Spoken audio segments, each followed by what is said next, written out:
جماعت اسلامی کراچی حافظ نعیم الرحمان نے مسجد نعمان لسبیلا چوک پر مرکزی مظاہرے سے خطاب کرتے ہوئے کہا کہ ملک بھر میں گیس، آٹا اور چینی کی قلت، بلوں میں اضافے کے باعث معاشی و اقتصادی بحران نے بھی جنم لے لیا ہے۔ سی این جی اسٹیشن کی مسلسل بندش اور گیس کی قلت سے صنعتی، تجارتی اور گھریلو صارفین شدید پریشانی کے عالم میں مبتلا ہیں۔ افسوسناک بات یہ ہے کہ مسلسل قوم سے جھوٹ بولا جا رہا ہے، دھوکہ دیا جا رہا ہے، اور یہ جو ابھی راگ الاپتے ہیں نا کہ وزیر اعظم بہت ایماندار ہے، تو میں تو یہ سوال کرنا چاہتا ہوں کہ ایماندار وزیر اعظم اپنے چاروں طرف اگر کرپٹ لوگوں کو، شوگر مافیا کو، آٹا مافیا کو اور ہم پر عذاب مسلط کرنے والوں کو مسلط کیے ہوا ہے، تو یہ کیسی ایمانداری ہے اور اس ایمانداری کا قوم کو کیا فائدہ ہے؟ آپ خود جب کہتے ہیں کہ 2 لاکھ روپے میں میرا خرچہ نہیں چلتا، ہمیں معلوم ہے کہ آپ جتنی بڑی وسیع و عریض زمین پر اس پرفضا مقام پر رہتے ہیں، آپ کا خرچہ یہی پوری مافیا اٹھاتی ہے اور یہی پوری مافیا آپ کا خرچہ اٹھاتی رہی ہے۔ انہی کے سہاروں پہ آنے والا کوئی ایماندار آدمی بھی ایمانداری کے ساتھ حکومت نہیں کر سکتا، اور قوم کو اب یہ بات سمجھ لینی چاہیے کہ وہ مزید کسی دھوکے میں نہ آئے۔ بدترین صورتحال ہے۔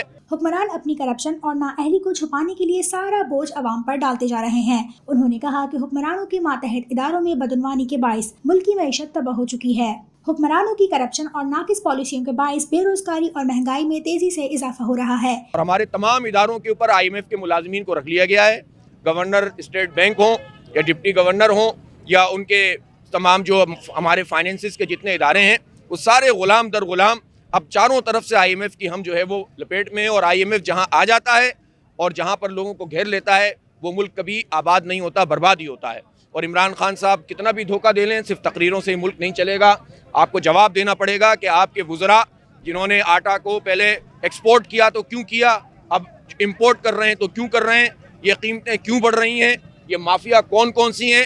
اب تو آپ کے گھر سے گواہیاں آ رہی ہیں، اب تو وزیر خود بتا رہے ہیں کہ جو ہے وہ یہ ایک دوسرے، تو یہ چوروں کے ٹولے ہیں، کسی کو کم منافع ملتا ہے تو وہ چیخنا شروع کر دیتا ہے۔ پی ٹی آئی حکومت عوام کی حالت زار پر رحم کرے، عام آدمی کا معیار زندگی بہتر بنانے کے لیے اقدامات کر کے قوم سے کیے گئے وعدے پورے کرے۔ عارف نقوی اور جہانگیر ترین کروڑوں دے کر اربوں روپے عوام سے لوٹ رہے ہیں۔ جہانگیر ترین صاحب تو وہ آدمی ہیں جو جہاز چلا کے لاتے ہیں لوگوں کو اور لوگوں کو خرید کے ان کے حوالے کرتے ہیں۔ اب ظاہر ہے وہ کوئی محبت میں تو نہیں کرتے، یہ جتنے کروڑ روپے لگاتے ہیں اتنے ارب روپے قوم سے وصول کرتے ہیں، اور ان کو آشیرواد حاصل ہے عمران خان صاحب کی۔ عمران خان صاحب کو عارف نقوی جو ہے، جو کے الیکٹرک کا ابراج گروپ کا مالک ہے، اس کو آشیرواد حاصل ہے عمران خان کی۔ وہ کھربوں روپے لوٹتا ہے ہمارے کراچی کے عوام سے، وہ بھی عمران خان کا قریبی دوست ہے۔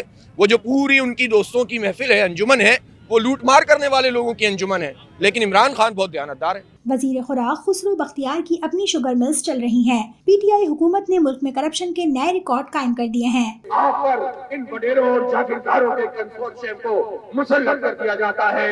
یہ کسی ایک پی ٹی آئی کا نہیں، نون لیگ کو دیکھ لو، وہ بھی جاگیرداروں اور وڈیروں اور سرمایہ داروں کی جماعت ہے۔ قاس کو دیکھ لو، وہ بھی ان کی جماعت ہے۔ پیپلز پارٹی کو دیکھو، وڈیرا شاہی کا شاہکار ہے۔ یہ سارے وڈیرے، یہ سارے جاگیردار، یہ سارے بھٹا خور، یہ سارے سرمایہ دار پارٹیاں بدلتے رہتے ہیں اور ان کو اسٹیبلشمنٹ کی سپورٹ حاصل ہوتی ہے۔